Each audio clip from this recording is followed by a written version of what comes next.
Paco, want to speak a little bit about your daily routine as a coach in the big leagues. But before that, I saw you having a little fun before the ball game, before the practice with Kyle Schwarber and some of the guys. Can you speak a little bit about that baseball golf that was going on? Yeah, it's a tradition that's been going on for a long time. It's Fungo Golf. It's kind of like we're with each other all year, and it's kind of breaks up the routine and baseball every day. So we come out here early and play a little Fungo Golf. We pick out a hole, and part 3, part 4, make it fun. So the guys like it, so I join them.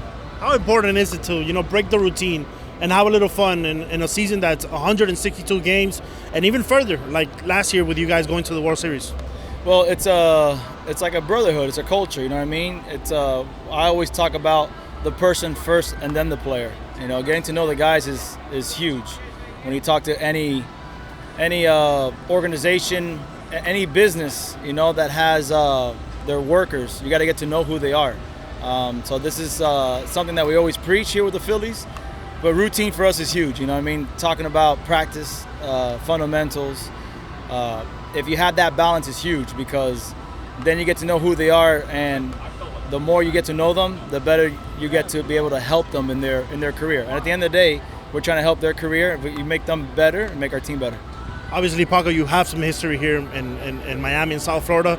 How does it feel to come back as a coach after a long time in professional baseball? No, it's a blessing. Miami's home. I love it here. With the Phillies, it was cool because the Marlins are in our division, so we get to come home 3 times, but this year is 2, so I'm getting a little greedy. But yeah, this is home. I got family, I got friends. I played baseball here my whole life. University of Miami is very important to me. I go there all the time. I try to help the coaches as much as I can. I help the players, and that's the beauty. University of Miami is a big. It's another brotherhood, you know what I mean? And anywhere around the league, in big leagues, minor leagues, anything. The guys that went to Miami, we're all in it together. We understand what it means to be a Cane. Like John Jay, who's on the other side during this series with the Marlins as a coach as well. Paco, you've been well-traveled during your whole career. Baseball even took you to Honolulu. Can you speak a little bit about, staying up to the current level as a player and also as a coach after traveling so much? It's again, I'm gonna say it's a blessing.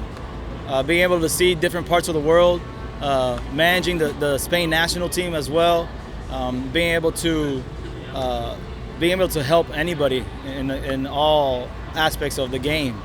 Because Hawaii was a great experience as well. The beauty about all this too, you meet the people that you work with and you train with, and you still be friends with them. So when this is all said and done and my career is over, I have a lot of friends from all over the world.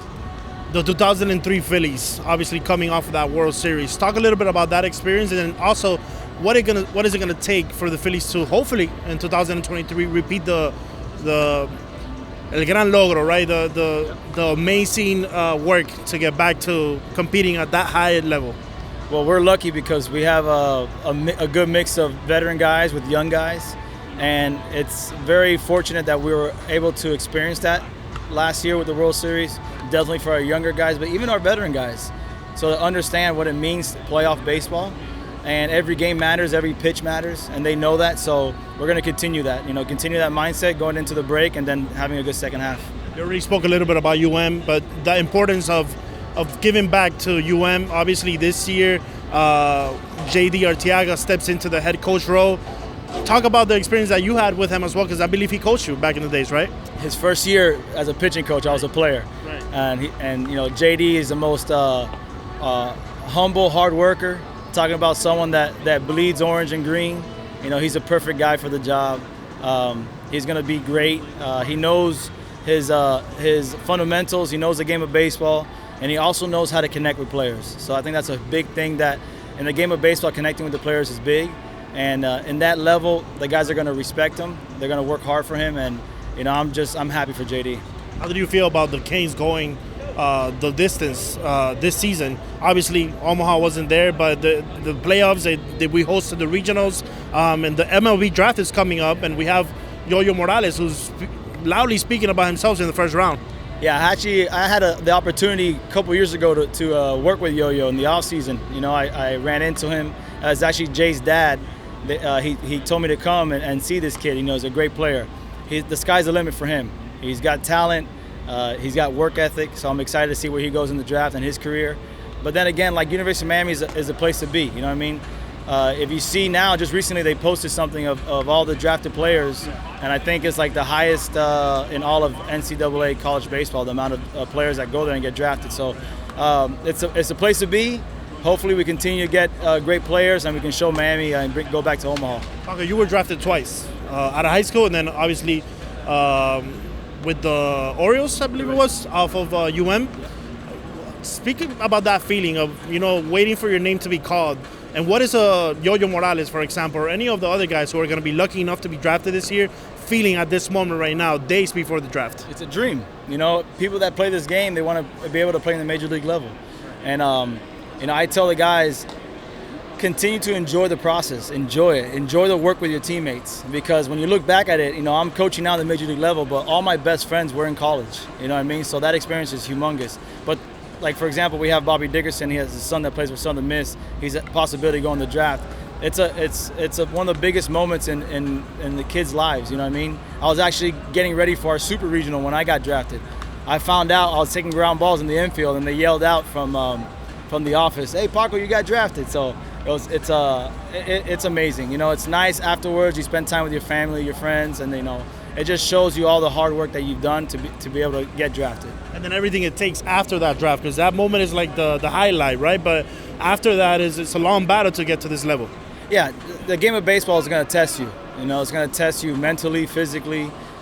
Mentally is the biggest one, you know what I mean? Because you play every day. It's a grind in the minor leagues. You got the bus travel. You got to play the next day. And then physically, you got to take care of your body, you know what I mean? You got to rest, you got to recover. But nowadays, in the game of baseball, they have so much information and nutritionists to help you with that. But yeah, mentally is the challenge. But at the end of the day, the beauty about coaching for me is that these guys understand adversity and understand what it takes to be able to play this game. And it's not easy. It's going to be a lot of failure. But if you wrap your arms around them and understand that this game is hard and you keep going, put your foot forward, a lot of good things happen. You obviously, as a coach, worry about the fundamentals and teach the fundamentals at this level, but more on the mental side, you also have a big role there. What's kind of the techniques you use to take a guy out of a slump mentally? Because sometimes it's more than physical. They have to understand how good they are. And I always talk about triple down on the good. What happens is they go in a little funk, you know what I mean? They can't find their swing or their first step in the outfield or any of that stuff.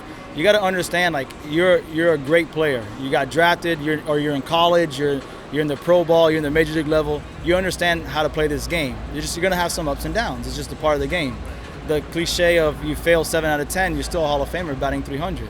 So you're going to go through failure. It's just understanding that you got to keep going forward, keep moving. Routine for me is huge because you have your routine and you focus on your routine and just go compete in the game. A lot of good things are going to happen. Paco, thank you for your time. I hope to see you at the light sometime soon, especially for that alumni game. I will. I'll be there. Thank you.